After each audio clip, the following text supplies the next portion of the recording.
Mas a mensagem de hoje é que a vitória é do povo de Deus. Nós podemos vencer o luto, podemos vencer a tristeza, podemos vencer o desemprego, podemos vencer as dificuldades que a vida nos apresenta, porque Deus nos transforma em pessoas que encontram conforto, alento, disposição para prosseguir e solução. É impressionante quando nós ouvimos o relato desse ministério de apoio na área de finanças. Já há anos que isso tem acontecido em nossa igreja e agora está sendo organizado, mais estruturado, para que nós possamos atingir mais famílias, abençoar mais pessoas com isso. Isso sempre houve, dificuldade financeira nas famílias sempre aconteceu. Mortes nós sempre tivemos. A nossa luta nesse momento é que as coisas todas estão com cores mais vivas. Nós estamos com as nossas emoções mais sofridas. As cores estão mais vivas e isso nos assusta de vez em quando. Mas a palavra de Deus traz conforto e traz direção para nós.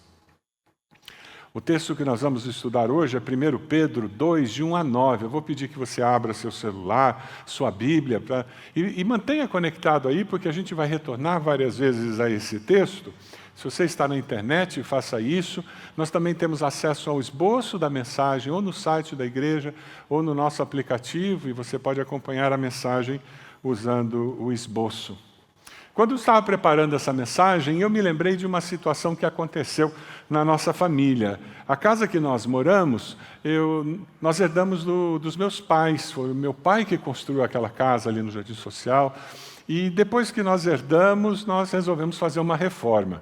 Alguém aqui já fez reforma em casa? Claro que gastou mais e demorou mais, né? Faz parte da reforma. Porque o Jaque muda para dentro de casa, né? Você conhece o Jaque? Toda vez que você fala em fazer reforma, aparece o Jaque com a malinha. Mudei para sua casa. Já que tirou essa parede, vamos tirar outra. Já que pintou aqui, vamos pintar lá. Já que vamos fazer... E é o que faz com que qualquer reforma seja um desafio. E para facilitar e diminuir o estresse, porque reforma é um troço estressante, não é mesmo? O que nós fizemos? Nós nos mudamos da casa. E nós fomos morar num apartamento aqui no Bairro Alto. E foi ótimo. Gente inteligente, né? Que coisa boa. O problema é que o apartamento aqui no Bairro Alto tinha uma rua de terra, a mais ou menos meia quadra do apartamento. Alguém aqui já morou perto de rua de terra? O que acontece? Poeira. A Ede começou a ficar desesperada. Ela dizia, eu tirei o pó hoje cedo e já tem pó. Às vezes ela limpava 2, 3 vezes a casa, tirando o pó, por causa da agonia de olhar para os móveis e ver pó. E, na realidade, se você quer manter uma casa limpa, você precisa ter intencionalidade, senão ela não vai ficar limpa. Você já foi numa casa que não é muito limpa? A sensação não é muito boa, né? Para manter uma casa limpa, você tem que ter limpeza como estilo de vida. Aí você mantém limpa. Tem que ser um estilo de vida. A gente pode fazer uma analogia disso com a nossa vida cristã. Para manter a minha vida cristã saudável, eu tenho que manter ela limpa. E é isso que Pedro vai nos falar, sobre aquelas coisas que estão na nossa vida e que precisam ser retiradas para que ela fique limpa. Teologicamente, você chama isso de santificação, o processo de santificação que acontece na vida de um discípulo de Jesus. O novo estilo de vida do cristão, ele será expresso por uma busca de santidade, por uma vida de crescimento de fé. Faz sentido, não faz? Um processo que tem uma busca permanente. Quem tem livre acesso ao trono de Deus, abre o caminho para as pessoas conhecerem a salvação em Cristo e alcançar a vitória. Acabou a mensagem. Podem ir para casa. A essência da mensagem é isso. Eu tenho livre acesso a Deus, eu posso ter vitória, eu converso com Deus e eu tenho a garantia de que Deus vai me purificar e vai me transformar e tornar a minha vida uma vida mais significativa. Se a gente vai conversar um pouquinho sobre o texto, dê uma olhadinha lá no versículo 1 do capítulo 2, 1 Pedro 2:1. O povo de Deus, ele busca a santificação, e como é que ele faz isso? Livrem-se de toda maldade, de todo engano, hipocrisia, inveja e toda espécie de maledicência. Isso é uma nova qualidade de vida. Lá em 1 Pedro 1,16, ele já falava sobre isso. Sede santos, porque eu sou santo. Quando ele diz livrem-se de tudo isso, a palavra no grego tem a ver com o despir-se. Algumas traduções antigas ainda usavam essa palavra dispam-se. O despir, tirar aquela roupa que está suja e colocar uma outra. A nova vida é uma outra roupa que nós colocamos. A metáfora é tirar vestes sujas, repulsivas, devido à imundícia e o mau cheiro do pecado e colocar roupa nova. E não é conjunto de música. É colocar valores diferentes, fazer com que a sua vida seja diferente. Veja aí no versículo 1. Ele fala sobre alguns tipos de pecado que impedem você de viver essa nova vida, de ter santificação, de ter uma comunhão plena com Deus. E ele fala sobre maldade. Você já encontrou uma pessoa malvada? Uma pessoa má? Já encontrou? Tem gente que tem prazer em prejudicar os outros. Essa palavra maldade, na realidade, fala de depravação, vício, toda forma de prática má ou atividade degradante. É deixar aquilo que não é bom. Nós acabamos de cantar que Deus é bom. E nós queremos crescer à imagem de Cristo. Ele fala para deixar a maldade e deixar o engano. Você conhece gente que é esperta? Que engana? Que dá um jeitinho? A nossa cultura do jeitinho brasileiro tem muito desse engano embutido. Lembra da história de Jacó? Ele era ardiloso e ele conseguiu o direito de primogenitura trocando por comida para o irmão faminto. Depois ele engana o pai. Ele finge que é o irmão, ele se veste com a roupa do irmão, ele coloca pele no braço e ele engana o pai.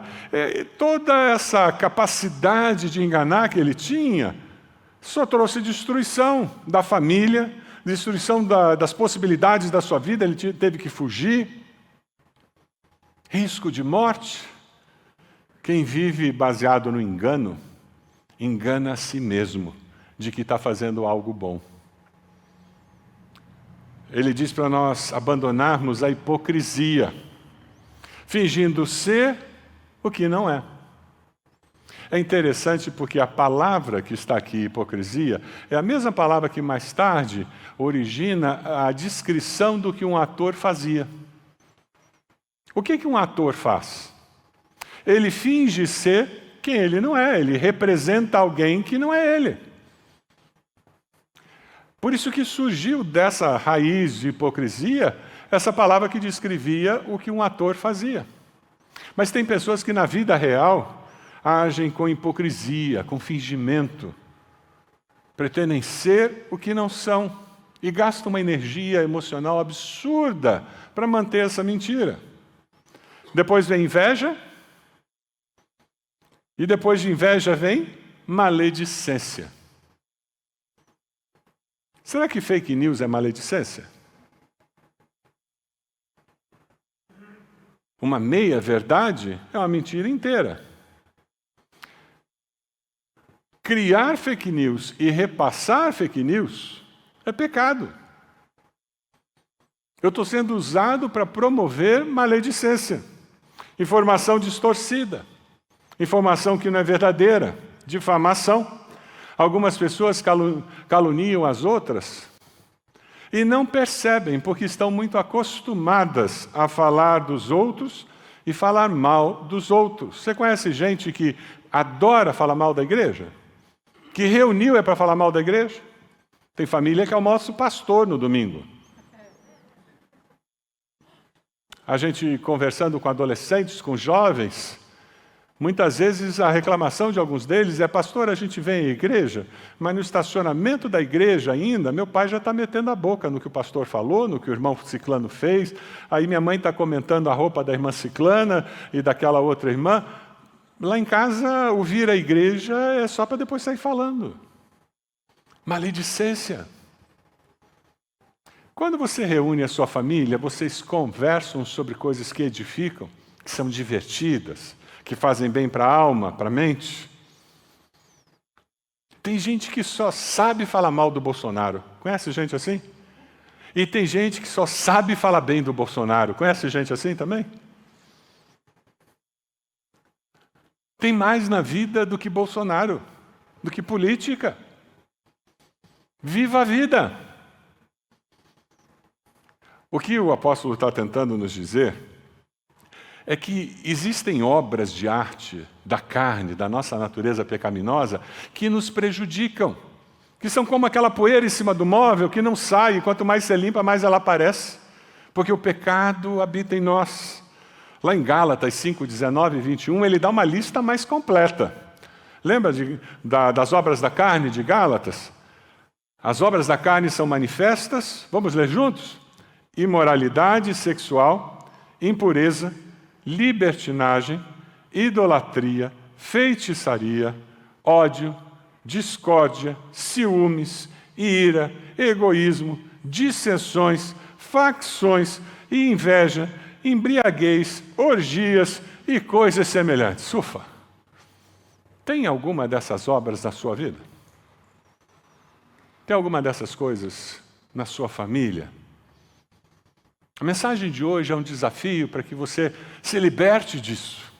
Você tenha vitória sobre essa escravidão do pecado e você experimente o agir do Espírito na sua vida, fazendo com que o fruto do Espírito apareça.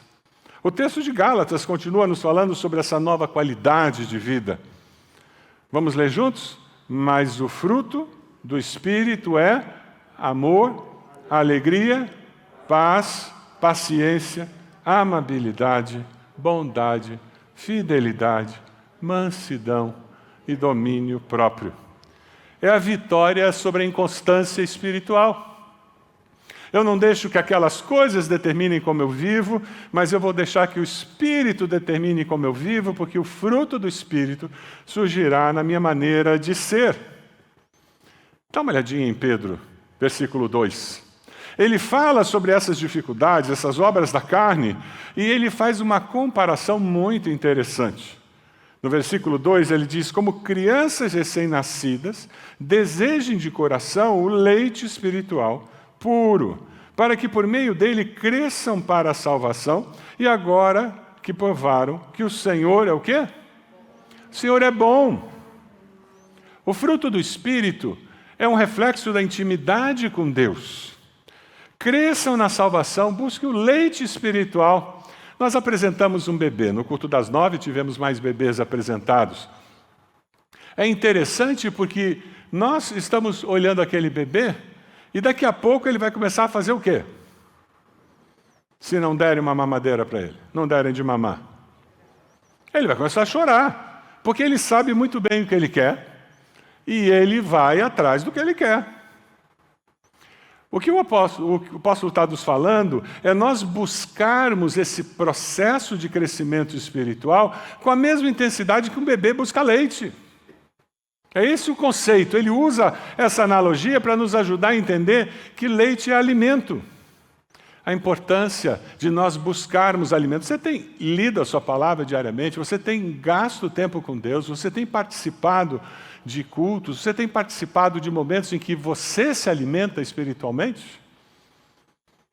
O curso Mentores, segundo o coração de Deus, a gente tem falado sobre a importância de nós nos alimentarmos, não ficarmos dependendo de outras pessoas para termos esse encontro com Deus, para aprendermos de Deus, para ouvirmos Deus. O projeto da vida cristã é que nós aprendamos a caminhar com Deus, como homem, como mulher, como jovem, como adolescente. Veja lá no versículo 3, ele diz: vocês provaram que o Senhor é bom.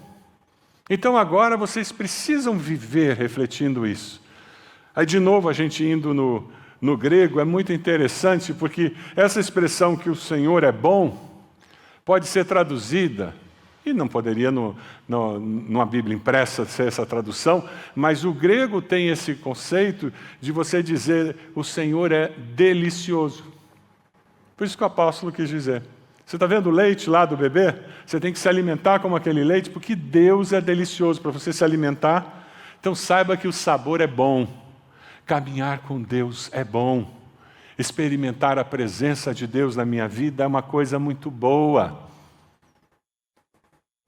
O salmista, com muita poesia, ele diz: provem e vejam como o Senhor é bom, como é feliz o homem que nele se refugia.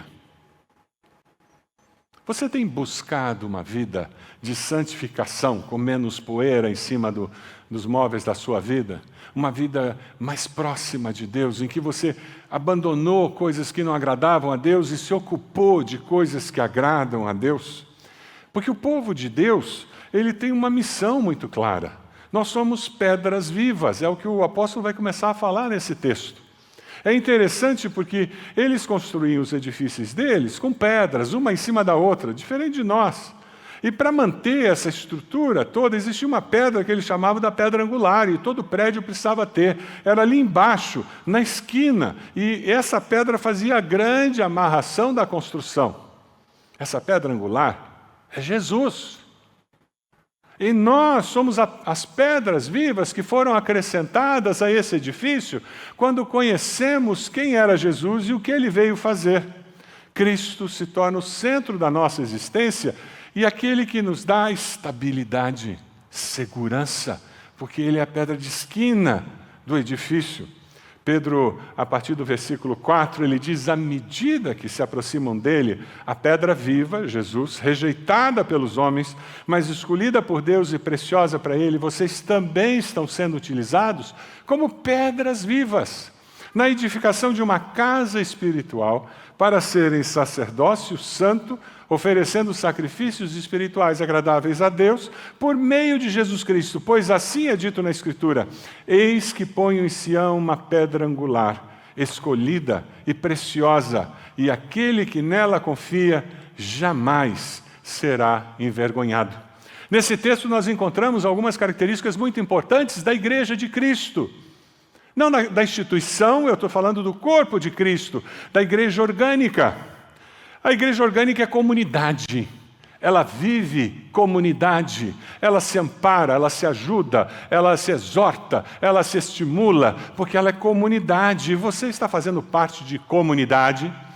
Nós temos pequenos grupos em nossa igreja para fortalecer em nós esse senso de comunidade. Por isso que nós precisamos nos encontrar com os irmãos, participar de cultos. Precisamos estar durante a semana num grupo menor, com pessoas que me conhecem melhor, que oram por mim, que me exortam. Nós somos sacerdotes. Um conceito importantíssimo: nós não dependemos de alguém para chegar na presença de Deus. Mais adiante, Pedro vai falar que nós somos sacerdócio real. Jesus já nos deu essa possibilidade, nós chegamos direto com Deus. É por isso que você ora no parque, é por isso que você ora no quarto da sua casa, é por isso que você ora na sala, você ora na cozinha e Deus ouve. A qualquer momento eu tenho acesso a Deus. A igreja de Cristo Jesus é formada de pessoas que têm acesso direto a Deus, que não dependem de um pastor, de um sacerdote para conseguir ter comunhão com Deus.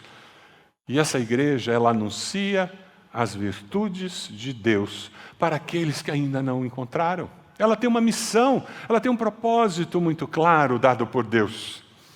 É interessante porque os discípulos são pedras que formam o edifício de Deus. Se fôssemos pensar na nossa igreja, Igreja Batista do Bacaxiri, com um pouco mais de 60 anos de organização, aquela pedra de esquina, Jesus, foi acrescentado alguns irmãos, algumas pedras, lá naquele começo, lá na Gago Coutinho, naquele tempo em que a igreja era de madeira.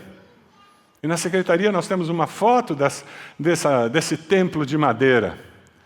Era numa rua de terra. Tinha uma vala aberta na frente da igreja. E você pulava por uma ponte. Você já andou em rua assim com vala aberta que tem uma pontezinha para você passar por cima? Era assim antigamente. E a gente ainda descia uma escadinha, porque o terreno era mais baixo do que a rua.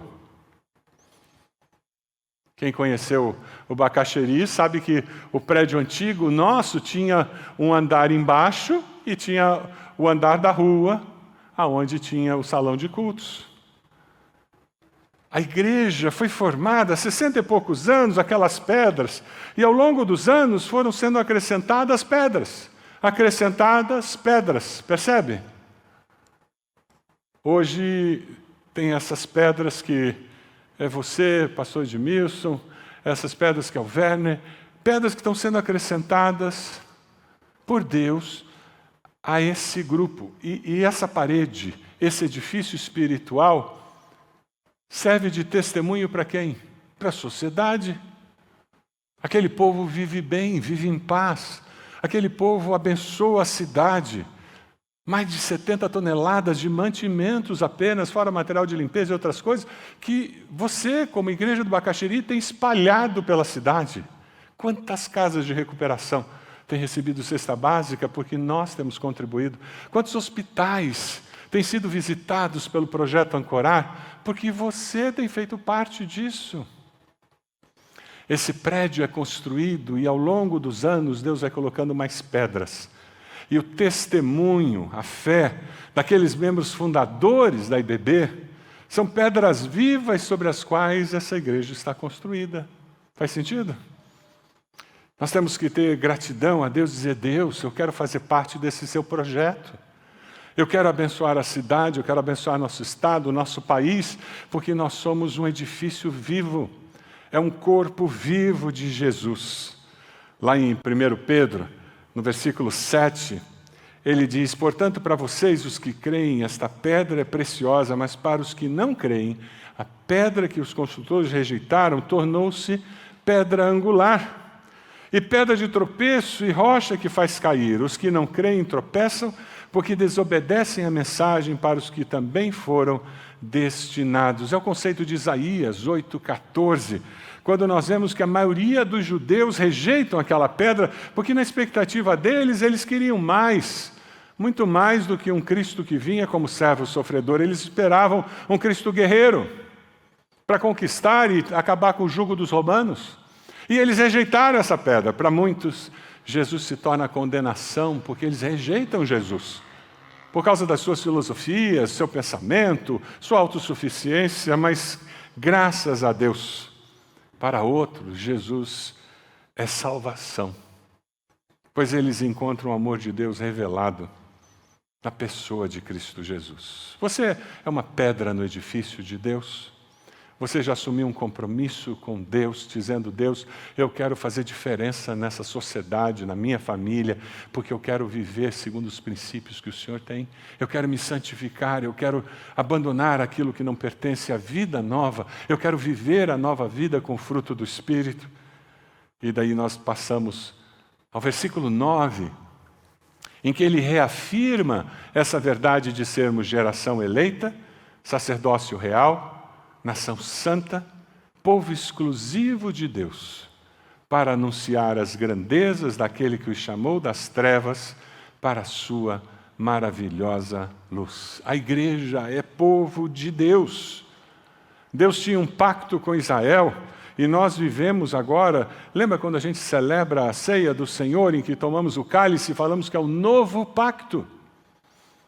Em Cristo Jesus existe um novo pacto, baseado no sangue de Cristo que foi derramado na cruz do Calvário para nos perdoar dos nossos pecados.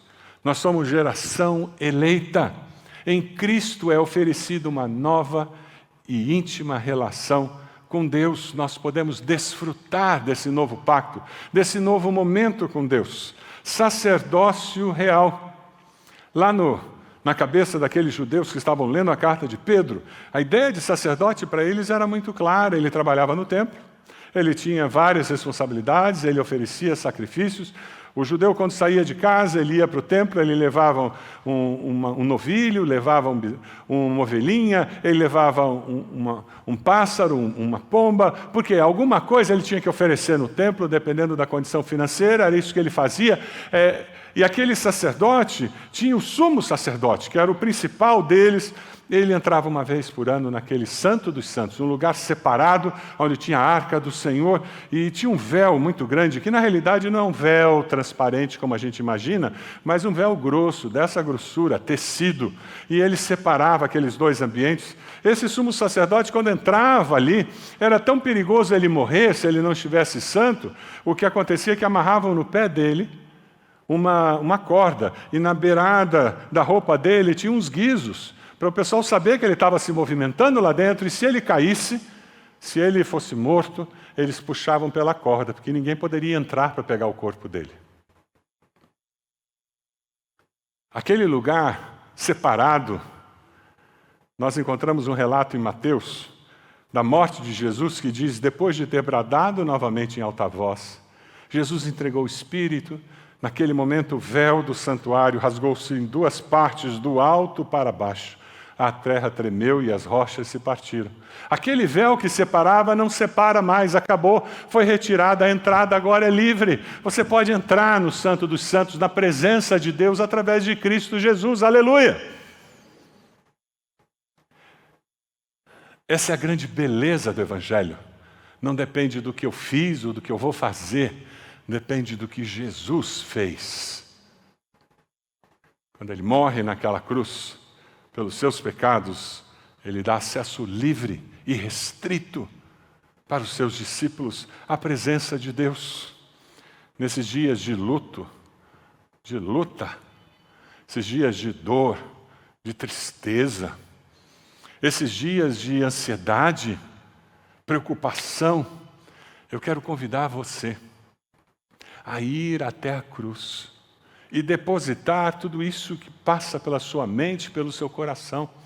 Sabe, enquanto você estiver ali aos pés da cruz, lembre-se daquela coroa de espinhos que foi colocada na cabeça do Salvador.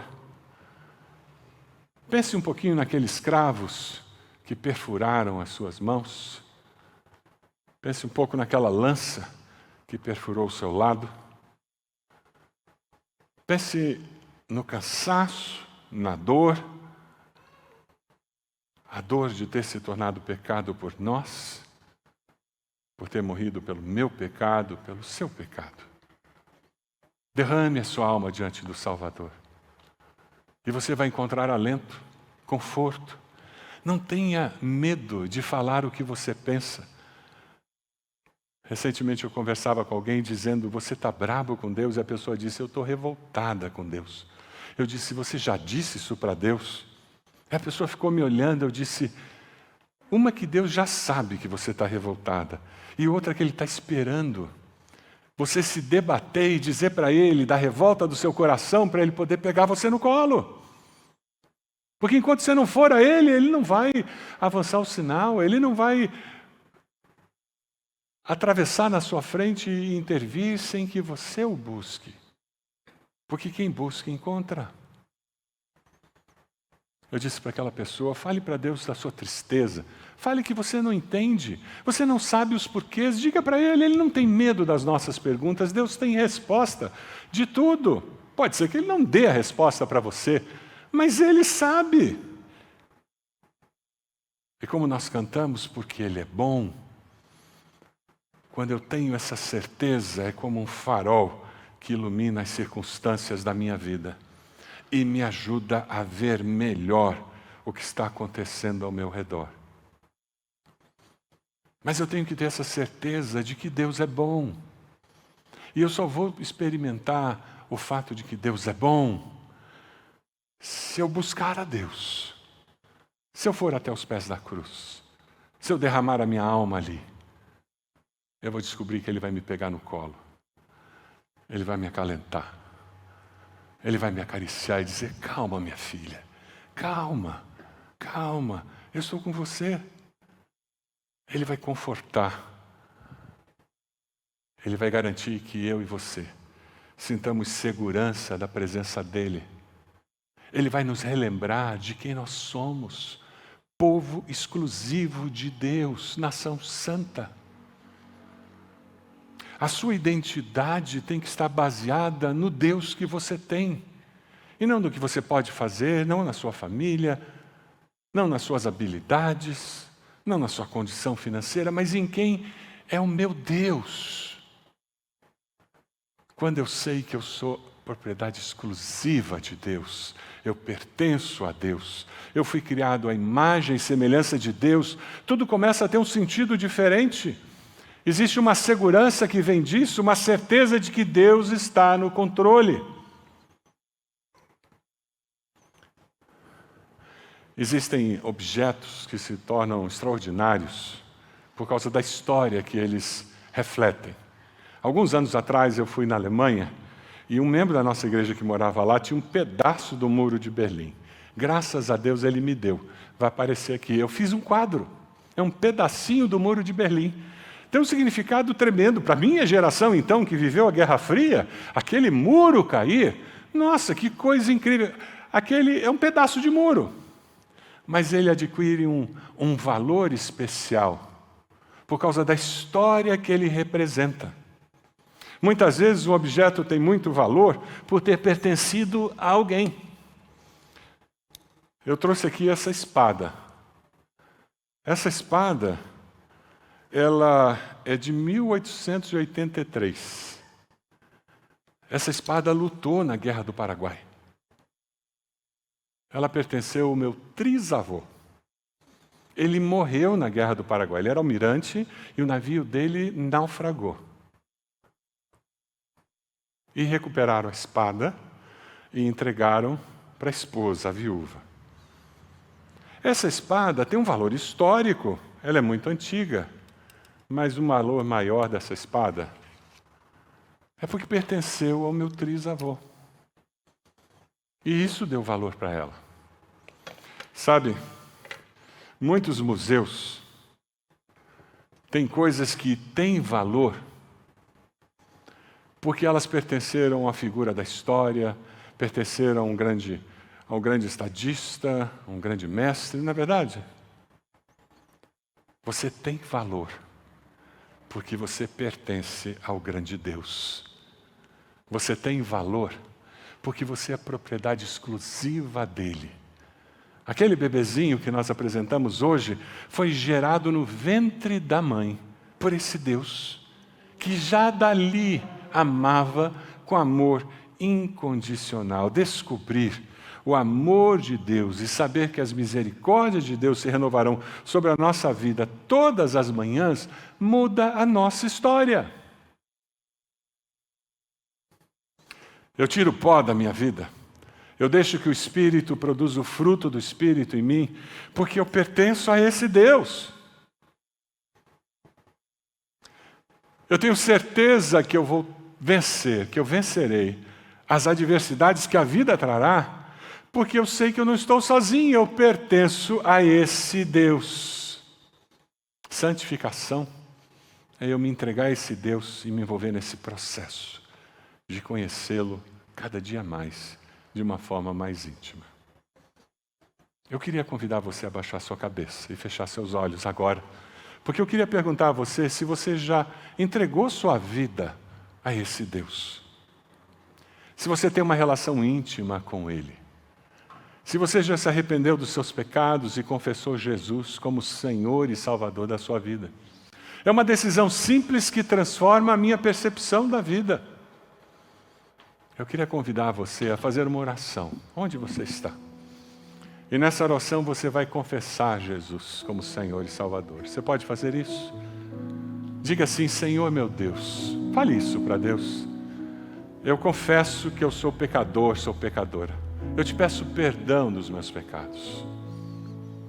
Eu te agradeço porque Jesus veio, viveu, morreu e ressuscitou, para que eu pudesse crer nele e viver com certeza de vida e vida eterna. Eu confesso Jesus como meu Senhor e Salvador. Foi essa oração que você fez? Enquanto todos estão orando, levante a sua mão bem alta. Eu gostaria de orar por você, de saber da sua decisão. Graças a Deus, pode abaixar. Já vi aquela menina. Mais alguém?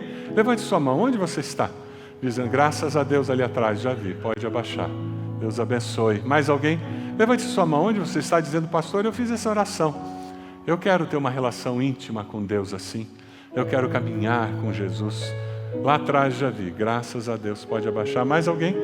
Levante sua mão. Onde você está? Mais alguém? Levante a sua mão. Eu gostaria de orar por você. Mais alguém? Quem sabe a sua decisão nessa manhã é decidir fazer parte desse edifício de Deus, congregar conosco. Deus tem confirmado que você fará parte desse corpo de Cristo. Eu confesso Jesus como aquele que vai me guiar em todos os momentos da minha vida. Vamos ficar de pé? Nós vamos cantar uma música muito linda que fala sobre esse véu que foi rasgado e que garante que nada nos separa do amor de Deus em Cristo Jesus. Eu queria convidar você que levantou a mão para vir até aqui. Nós queremos orar com você, nós queremos entregar uma lembrança da nossa igreja para você. Enquanto nós cantamos, você pode sair do seu lugar e vir até aqui à frente. Isso mesmo, pode vir. Vamos cantar.